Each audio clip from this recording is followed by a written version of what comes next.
Orokin dragon vaults and corrupted mods were introduced to Warframe over 10 years ago, and honestly, that makes me feel old.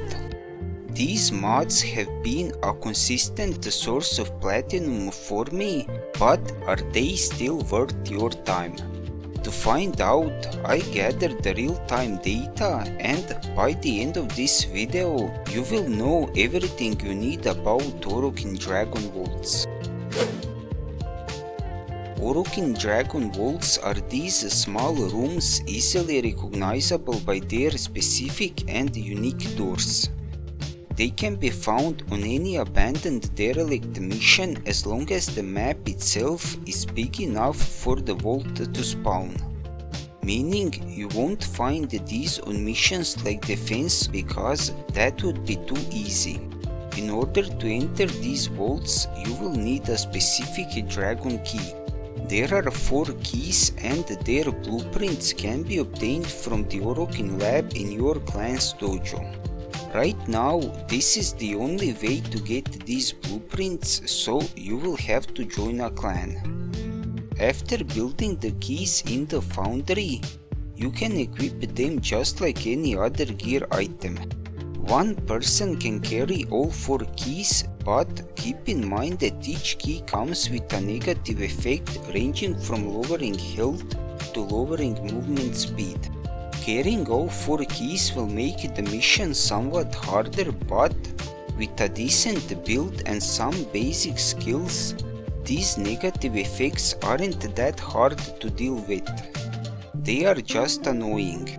After opening the vault, you will find one of the 24 corrupted mods. These mods will increase one stat while also lowering another stat. After picking up the mod, simply extract and complete the mission. The best missions to look for the vaults are Capture and Exterminate. I personally prefer Capture, but in the end the choice is yours. The vaults can spawn literally anywhere on the map. They can spawn at the beginning, they can spawn in the middle, or in the most annoying cases, they can spawn literally right next to extraction. There is no easy or cheesy way to find them.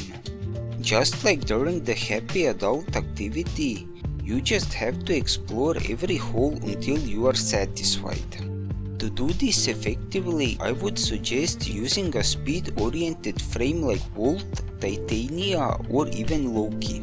I have been using a basic Walt, and even though I have the Prime version, I still used inhumane amounts of formas just for this video.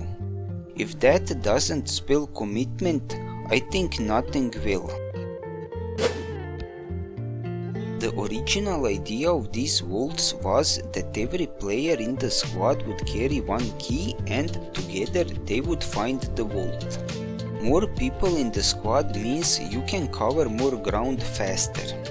However, I don't have the best experience when it comes to finding the vaults with a squad. I like the Warframe community, but every time I try to do this with 3 other people, someone either forgets to take the right key, goes on a side quest looking for cats, or just leaves after one run. If you have a pre-made squad of people who know what they are doing and 100% agree on the end goal, definitely go on a group adventure.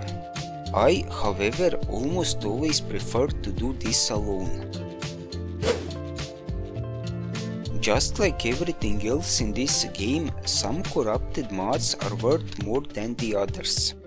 Honestly, almost half of them are pretty worthless.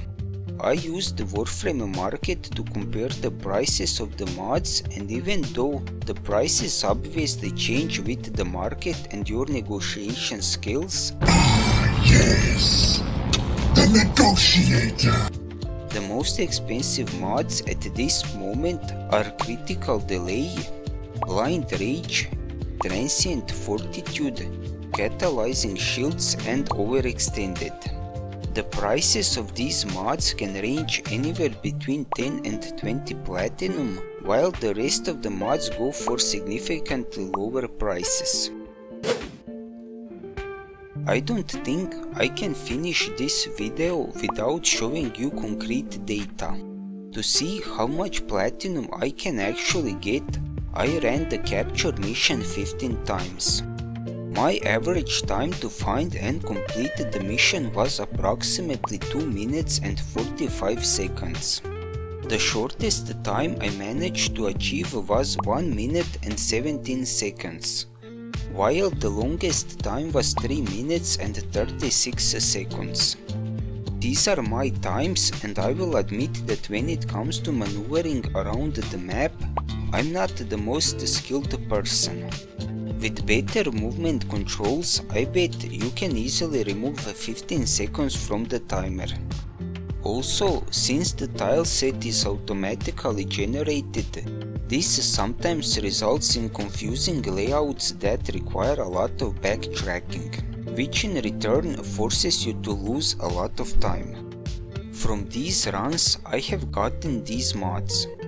Even though all of these mods have exactly the same chance to drop, that didn't stop RNG gods to give me some cheap duplicates. Taking into account their minimum price, the perceived profit of these mods would be 60 platinum. I will spoil the end result and say that most of these mods you can sell at their average price, so in reality, this number will definitely be higher. This is all good in theory, but unless you can actually sell the mods, this is all in vain. I listed the 15 mods I got on Warframe market with their current lowest price, and in the next 30 minutes, I was able to sell 7 mods and turn over 54 platinum. I ran this test during the middle of the week and during the middle of the work day, so I wasn't really surprised that I didn't receive a lot of messages. I am confident that in a couple of days I will be able to sell almost all of them. So in the end, is this a good method to get platinum? Just like everything else you can do to get platinum, vaults have their good sides and bad sides. They are fairly easy to do either in a squad or alone. They don't require a lot of hard requirements or rare resources, and they can be done almost at the beginning of the game. If you are lucky, you can get some really expensive mods, and as a beginner, you can really rack up some platinum. The most expensive mod I sold was 19 platinum. That's almost one Warframe inventory slot. On the other hand, I think the biggest downside of the vaults is that for mid to end game players, the returns aren't really high.